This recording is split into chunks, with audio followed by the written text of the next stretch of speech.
Dəqiq, etibarlı xəbər qaynağınız ASTV xəbərin saat 16-ya olan buraxılışını təqdim edirik. Studiyada sizi mən Lalə Məmmədova salamlayıram. Hər vaxtınız xeyir, anonslar.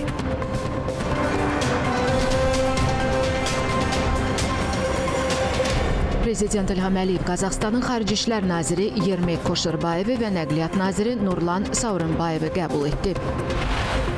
Prezident İlham Əliyev İran Prezidenti Məsud Pezeşkiyana zəng etdi. Urumçidə keçirilən danışıqlar nəticə verdi. Əfqanistan və Pakistan münaqişənin həllinin tapılması ilə bağlı razılığa gəldilər. Şirvanda bir ailənin 6 üzvü zəhərləndi. Dəqiqləşdirilməmiş qida zəhərlənməsi diaqnozu ilə daxil olmuşdur. Xəstələrə ilkin tibbi yardım göstərilib. Xəzər dənizində zəlzələ oldu. Yeraltı təkanlar cənub bölgəsində hiss olundu. Fövqəladə Hallar Nazirliyi açıqlama yaydı. Yaşıl xətt üzrə 4 yeni metro stansiyasının tikintisi nəzərdə tutulur. Xocasən deposunun 2-ci mərhələsi və Dərnəgül deposunun 3-cü mərhələsinin inşası, tam olaraq bütün tikinti quraşdırma işlərinin yekunlaşdırılması və tam fəaliyyətə başlaması istiqamətində tender prosesi bu il ərzində həyata keçiriləcək.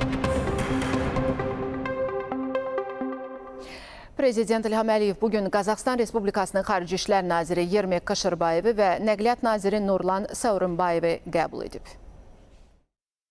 Prezident İlham Əliyev Azərbaycan-Qazaxstan ikitərəfli əlaqələrinin əməkdaşlıq və qardaşlıq ruhunda inkişaf etdiyini məmnunluqla vurğulayaraq, dövlət başçılarının qarşılıqlı səfərlərinin, bu səfərlər zamanı aparılmış müzakirələrin, qəbul olunmuş qərarların, həmçinin Azərbaycandan Qazaxstana, Qazaxstandan isə ölkəmizə müxtəlif səviyyələrdə nümayəndə heyətlərinin səfərlərinin xalqlarımızı və ölkələrimizi daha da yaxınlaşdırdığını, qarşılıqlı fəaliyyətin potensialını möhkəmləndirdiyini dedi.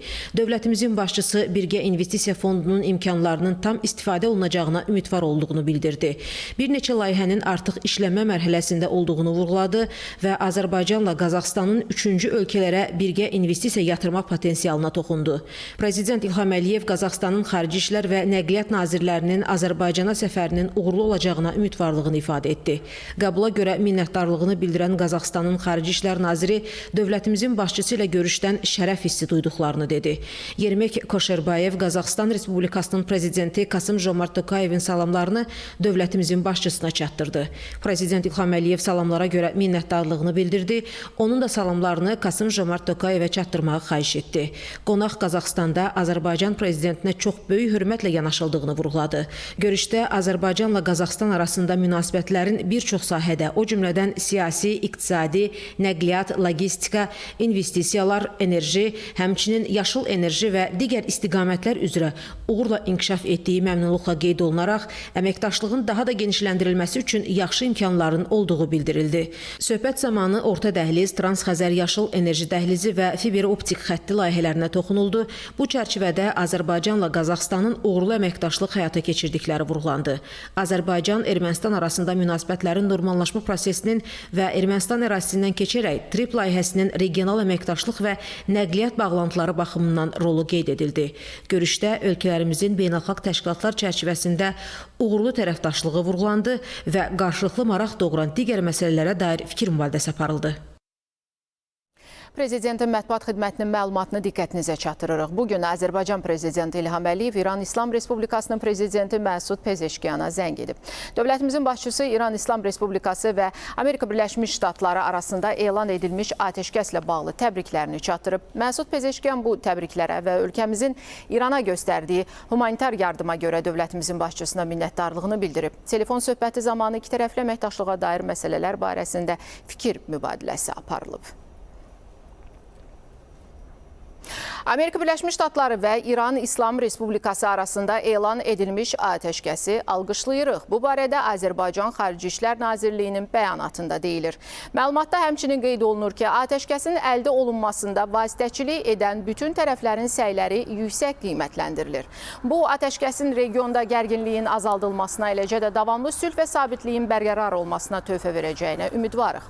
Tərəfləri mövcud məsələlərin həlli istiqamətində və qarşılıqlı etimadın yaradılmasına yönəlmiş məhsuldar dialoqa çağırırıq deyə bəyanatda vurğulanıb. Qeyd olunub ki, Azərbaycan hər zaman regionda davamlı sülhün, təhlükəsizliyin və əməkdaşlığın möhkəmləndirilməsinə yönəlmiş təşəbbüsləri dəstəkləməyə hazırdır.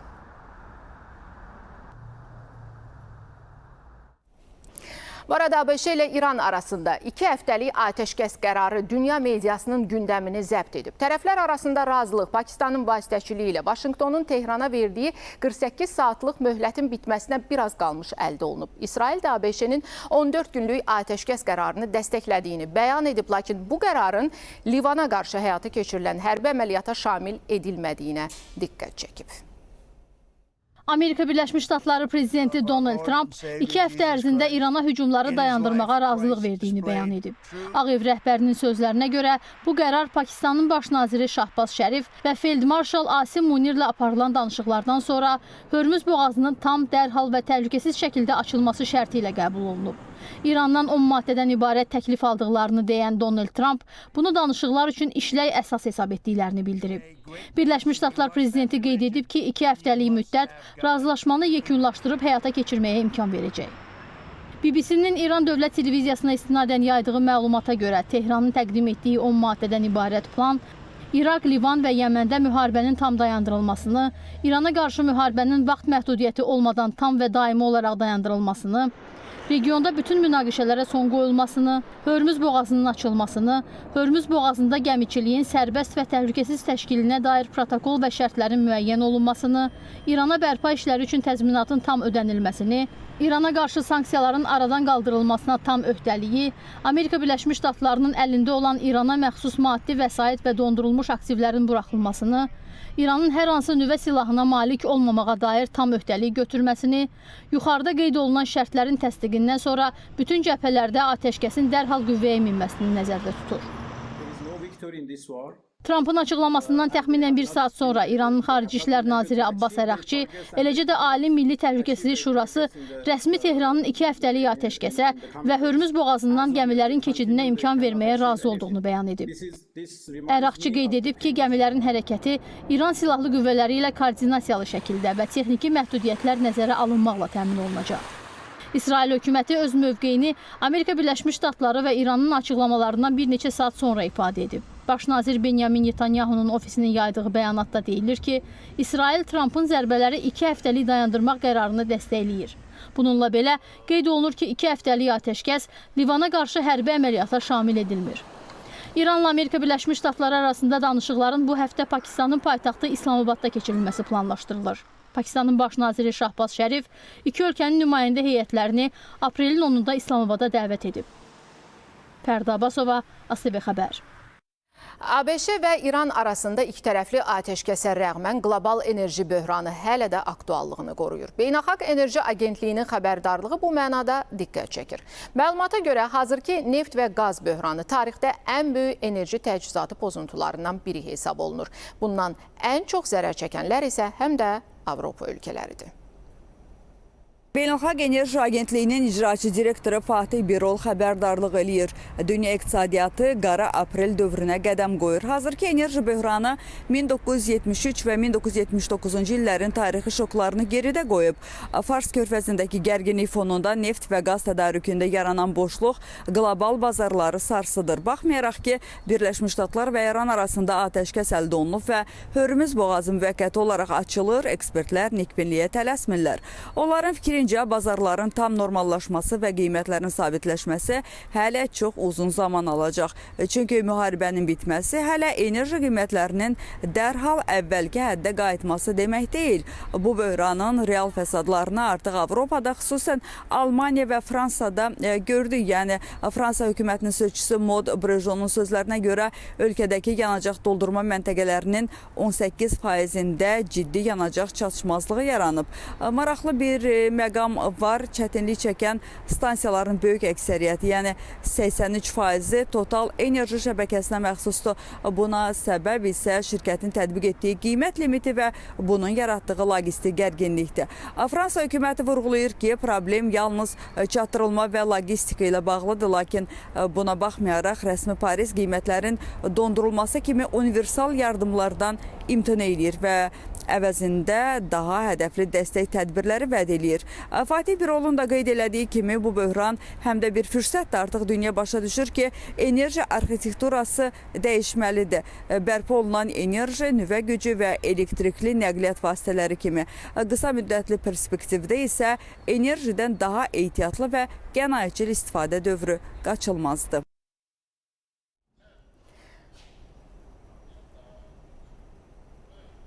Çinin Dövlət Şurası ölkənin sənaye və təchizat zəncirlərinin qorunmasına yönəlmiş yeni qaydaları qəbul edib. Ötən gün açıqlanan və dərhal qüvvəyə minən qaydalar Çinin sənaye və təchizat zəncirlərində birtərəfli təzyiqlərin qarşısını almaq üçün əks tədbirlərə imkan verir. Rəsmi açıqlamaya görə qaydalar 18 maddədən ibarətdir.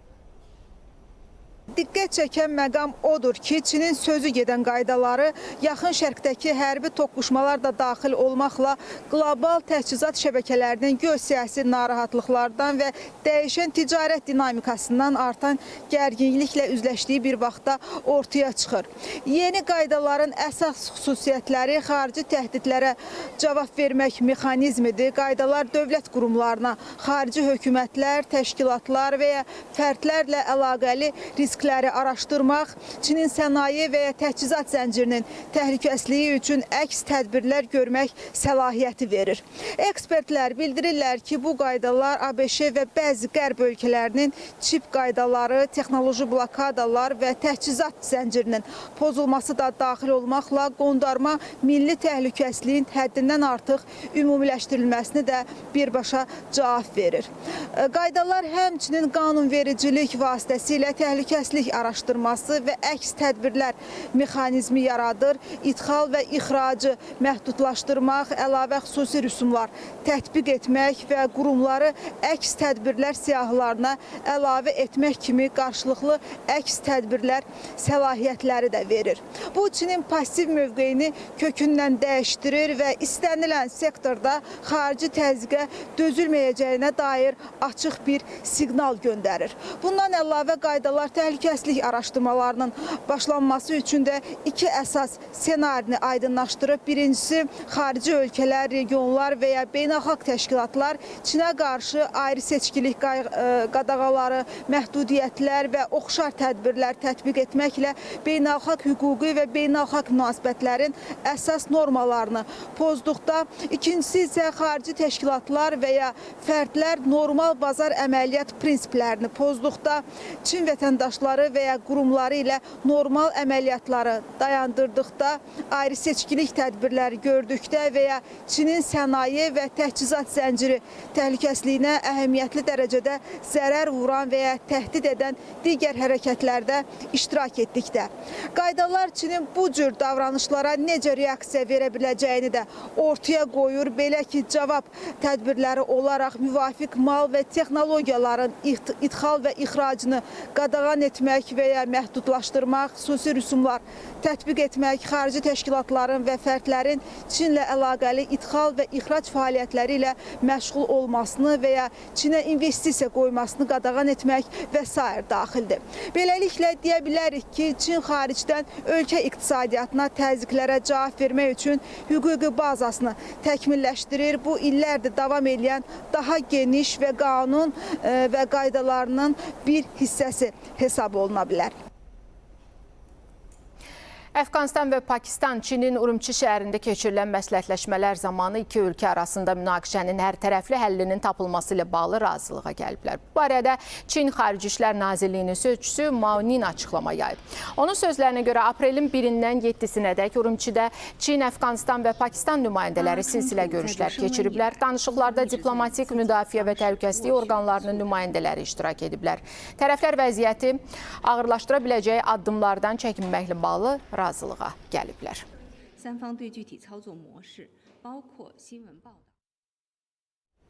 Əfqanistanda sel fəlakəti ilə mübarizə davam edir. Nəngərhar vilayətində aramsız leysan bir neçə yaşayış evinin uçmasına səbəb olub. Nəticədə 8 nəfər həyatını itirib. Yerli sakinlərin sözlərinə görə dağıntılar altında qalanlar var. Qeyd edək ki, martın 26-sından etibarən Əfqanistanın müxtəlif bölgələrində daşqınlar müşahidə olunur. Bu müddətdə ümumilikdə 132 nəfər həyatını itirib, təxminən 200 nəfər isə xəsarət alıb. 955 ev tamamilə dağılıb, 4000-ə yaxın ev qismən zədələnib. Daşqınlar yüzlərlə kilometr yolu və geniş kənd təsərrüfatı sahələrini yararsız hala salıb.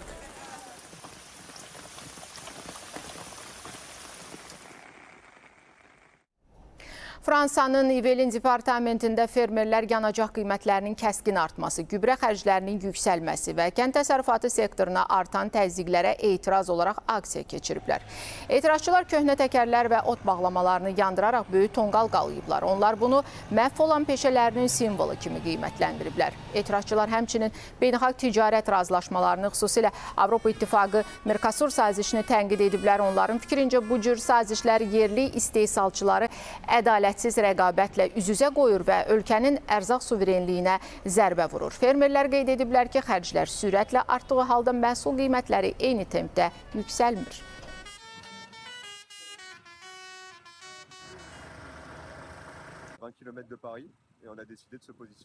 Bir müddət əvvəl gübrənin qiyməti 1 ton üçün 270 avro idi. İndi isə 350 avroya yüksəlib. Bu arada taxılın qiyməti 10 avro artıb. Biz həddindən artıq yüklənmişik və tunelin sonunda işığı görə bilmirik. Kiber cinayətkarlığın artması Türk dünyası ölkələri üçün əsas təhdidlərdən birinə çevrilir. Qazaxıstan Daxili İşlər Nazirliyinin məlumatına əsasən təkcə 2025-ci ildə ölkədə 22 mindən çox internet dələduzluğu faktı qeydə alınıb və bu əvvəlki illə müqayisədə ciddi artım deməkdir. Bəs bu halların qarşısının alınması məqsədi ilə TDT-yə üzv dövlətlər hansı addımları atır? Reportajımızdan biləcəksiniz.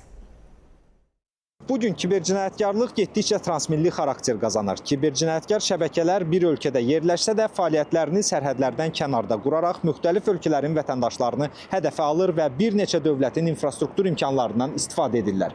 Ekspertlərin fikrincə bəzi kibercinayətkar qrupların əsas hədəfləri sırasında Türk Dövlətləri Təşkilatına üzv ölkələr yer alır. Bu tendensiya regionda rəqəmsallaşmanın sürətlənməsi və rəqəmsal sistemlərin geniş yayılması ilə izah olunur. ЦАРКа продолжает развитие взаимоотношений в рамках Организации Тюркских государств. Biz Türk Dövlətləri Təşkilatına üzv ölkələrlə əməkdaşlığın gücləndirilməsinə üstünlük veririk və ölkələrimiz arasında artıq kiber təhlükələr barədə məlumat mübadiləsi qurulub. Yeni risklərin aşkarlanması və kritik infrastrukturun qorunması üzrə birgə iş aparılır. Qazaxıstan, Azərbaycan, Türkiyə və Özbəkistan müvafiq qurumlar arasında birbaşa əlaqə kanalları yaradır ki, bu da hücumlara operativ reaksiya və birgə araşdırmalar aparmağa imkan verir. Növbəti mərhələ Türk Dövlətləri Təşkilatı çərçivəsində Kiber Təhlükəsizlik Şurasının yaradılmasıdır. Bu qurum koordinasiya mərkəzi rolunu oynayacaq. Birgə layihələrin həyata keçirilməsini təmin edəcək. Vahid platformalar formalaşdıracaq və kibercinayətlər barədə məlumatların operativ mübadiləsini təşkil edəcək.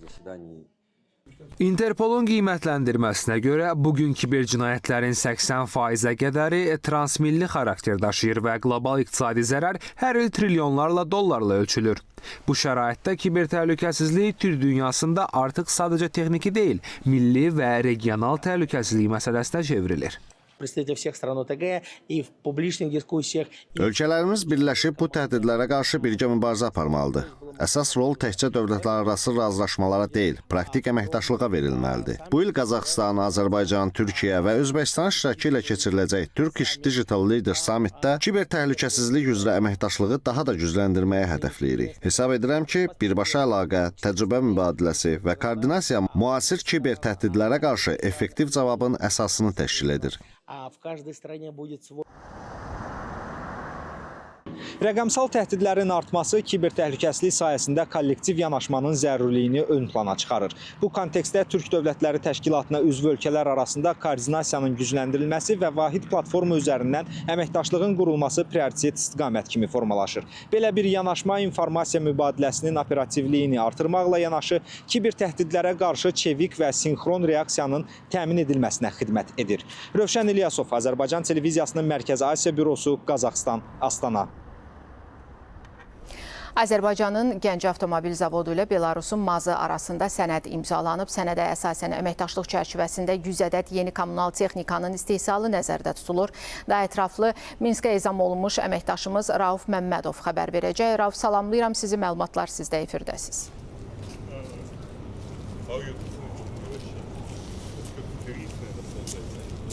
Salam, bəli, hazırda biz Belarusun paytaxtı Minskdə yerləşən məşhur Minsk Traktor zavodunun ərazisindəyik. Bu müəssisə təkcə Belarusun deyil, ümumiyyətlə postsovet məkanının ən böyük sənaye simvollarından biri hesab olunur. Artıq 70 ildən çoxdur ki, burada istehsal dayanmır və bu müddət ərzində milyonlarla traktor buraxılıb. Hazırda zavod ildə 10 minlərlə texnika istehsal edir və məhsulları 100-dən çox ölkəyə göndərilir. Burada istehsal olunan traktorlar sadəliyi, davamlılığı və çətin şəraitdə işləmək qabiliyyəti ilə seçilir. Məhz buna görə bu texnika xüsusilə kənd təsərrüfatı ilə məşğul olan ölkələrdə geniş yayılıb. Ən vacib məqam isə budur ki, Azərbaycanla da bu zavodun xüsusi əlaqələri var. Uzun illərdir ki, bu müəssisənin istehsalı olan traktorlar Azərbaycan kənd təsərrüfatında geniş istifadə olunur. Bu əməkdaşlıq bu gün də davam edir və daha da genişlənib. Xüsusilə qeyd edək ki, Belarusun Minsk Traktor zavodu ilə Azərbaycanın Gəncə Avtomobil Zavodu arasında 20 il müddətinə uzanan sıx sənaye əməkdaşlığı qurulub. Bu çərçivədə Belarus markalı traktorların bir hissəsi artıq Gəncədə yığılır və yerli bazara təqdim olunur. Bu isə həm texnologiya transferi, həm də Azərbaycan sənayesinin inkişafı baxımından mühüm əhəmiyyət daşıyır. Yeri gəlmişkən, dünən Gəncə Avtomobil Zavodu ilə Maz arasında saziş də imzalandı. Sazişə əsasən 100 ədəd yeni kommunal texnikanın istehsalı həyata keçiriləcək. Bizim çatdıracağımız məlumatlar bunlar idi. Qarşıdakı saatlarda isə həm bu zavod, həm də Minsk Avtomobil Zavodu haqqında əməkdaşlıq perspektivləri və bu əməkdaşlıqların iki ölkə arasında münasibətlərə təsiri haqqında daha ətraflı reportaj təqdim edəcəyik.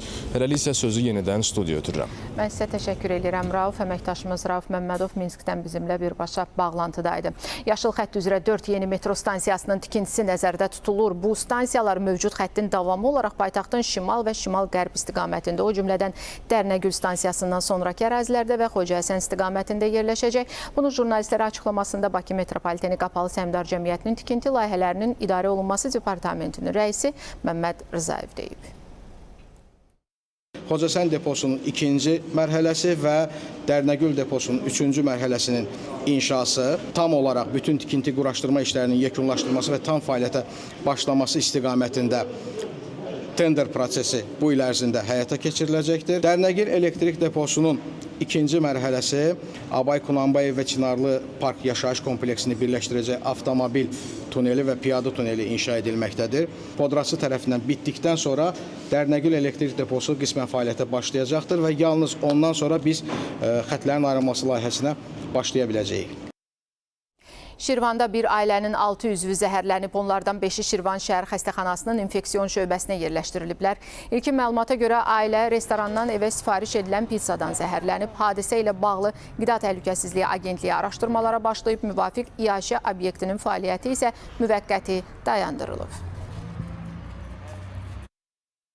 5 nəfər qadın cinsli xəstə Şirvan şəhər mərkəzi xəstəxanasının təcili tibbi yardım şöbəsinə dəqiqləşdirilməmiş qida zəhərlənməsi diaqnozu ilə daxil olmuşdur.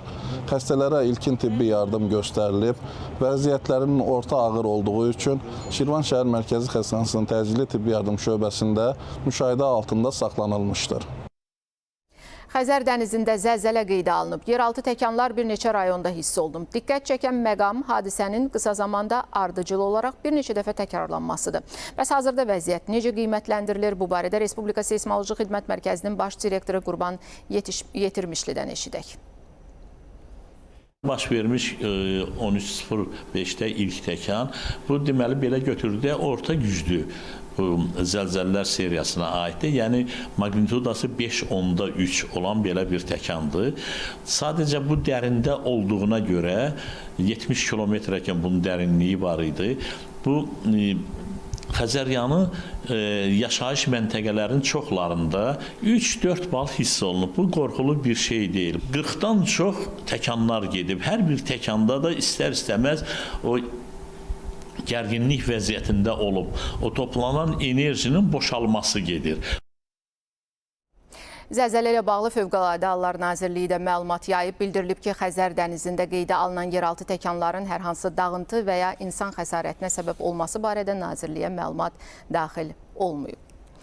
Davam edirik. Şəmkir rayonunda yol nəqliyyat qəzası baş verib. Şəmkir-Samux-Eldar yolunun Şəmkir rayon ərazisindən keçən hissəsində 2 avtomobil toqquşub. Qəza zamanı 4 nəfər xəsarət alıb. Yaralılar xəstəxanaya yerləşdiriliblər. Onların vəziyyətinin orta ağır olduğu bildirilir. Faktla bağlı araşdırma aparılır.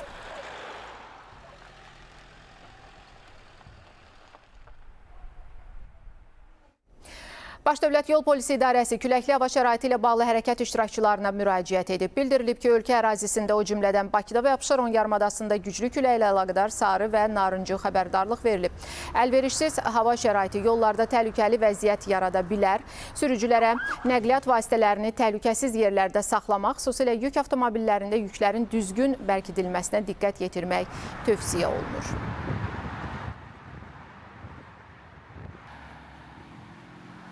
Bəli, ölkə ərazisində ötən gündən küləkli hava şəraiti davam edir. Bəs qarşıdakı günlərdə hava necə olacaq? Yağış gözlənilirmi? Sinoptiklərin bu barədə proqnozunu Milli Hidrometeorologiya Xidmətindən öyrənəcəyik. Bakıda və Abşeron yarımadasında aprelin 8-i və 9-u hava şəraiti dəyişkən buludlu, əsasən yağmursuz keçəcək. Arabir güclənən şimal-qərb küləyi 9-u mülayim şimal-şərq küləyi ilə əvəz olunacaq. Havanın temperaturu gündüz saatlarında 14-17 dərəcə isti olacaq. Bölgələrdə, əksər rayonlarda əsasən yağmursuz hava şəraiti müşahidə olunacaq. Lakin 8-i bəzi dağlıq və dağətəyi rayonlarda, 9-u isə bəzi yerlərdə arabir yağıntılı olacağı gözlənilir. Ayrı-ayrı yerlərdə qısa müddətli intensivləşəcəyi, şimşək çaxacağı, dolu düşəcəyi, bəzi dağlıq ərazilərdə isə qar yağacağı ehtimalı var. Mülayim qərb küləyi ayrı-ayrı yerlərdə arabir güclənəcək. Havanın maksimal temperaturu Aran rayonlarında 18-23 dərəcə isti, dağlarda 8-13 dərəcə isti olacaq. Aprelin 12-sində ümumi orta təhsil səviyyəsi üzrə buraxılış imtahanı keçiriləcək. İmtahanda 53 minə yaxın şagirdin iştirakı nəzərdə tutulur. İştirakçıların binaya rahat şəkildə daxil olması üçün müxtəlif gəlmə vaxtları müəyyən edilib və bütün buraxılış vərəqələrində həmin vaxt göstərilib. Ona görə də şagirdlərin imtahana qeyd olunan vaxtda gəlməsi tövsiyə edilir. Tacikistanın Azərbaycandakı səfirliyinin təşəbbüsü ilə Novruz bayramına həsr olunan Çakan Fashion Show əsrləri aşan ənənə uçuşu adlı mədəni tədbir keçirilib. Tədbirdə Tacikistanın milli mədəniyyətini əks etdirən geyim kolleksiyaları nümayiş olunub. Tədbirdə Tacikistanın mədəniyyətini əks edən parlaq rənglər, incə naxışlar və ənənəvi tikmələr nümayiş olundu.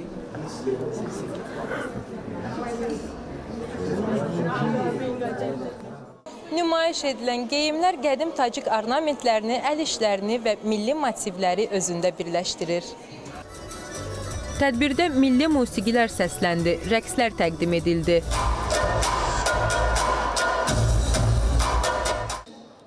Tacikistanın ölkəmizdəki səfiri İlxom Abdurrahman bildirdi ki, iki ölkə arasında ortaq mədəniyyət nümunələrinin oxşarlığı Azərbaycan və Tacikistan arasında mədəni əlaqələrin möhkəm olduğunu göstərir. Международный праздник Навруз Novruz bayramı xalqlarımızı, Tacikistan və Azərbaycan xalqlarını birləşdirən ortaq dəyərlərin rəmzidir. 3000 ildən artıq tarixə malik olan bu bayramın Bakıda qeyd olunması bizim üçün böyük məmnunluqdur.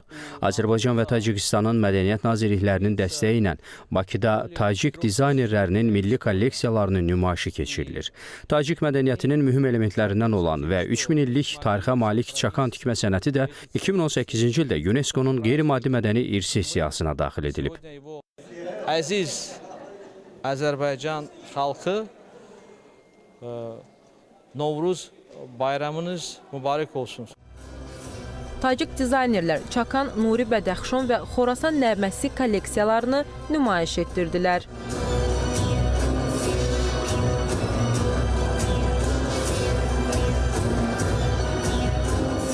Novruz это огромная часть нашей культуры. Novruz bizim mədəniyyətimizin ayrılmaz hissəsidir və kökləri zərdüştlük dövrünə gedib çıxır. Tacik milli geyimi olan çakan da bu ənənələrə bağlıdır. Əllə tikilən bu naxışlarda təbiət və kosmos motivləri əks olunur. Hər bir elementin öz rəmzi mənası var. Azərbaycanda da Novruz böyük sevgi ilə qeyd olunur və xalqlarımızın mədəniyyətləri arasında çoxlu oxşarlıqlar var. Bugün Azərbaycandakı dostlarımıza öz mədəniyyətimizi təqdim etməkdən məmnunuq və ümid edirik ki, gələcəkdə Tacikistanda da Azərbaycan mədəniyyətinə həsr olunan tədbirlər daha çox keçiriləcək. Novruz əsrlərdir Azərbaycan və Tacikistan xalqlarını birləşdirən ortaq bayram kimi qeyd olunur. Belə mədəni layihələr iki ölkə arasında dostluq münasibətlərinin inkişafına və xalqların bir-birinin mədəniyyətini daha yaxından tanımasına töhfə verir. Mehin Hacıyeva, Mirəziz Mirəlioğlu, ASTV xəbər.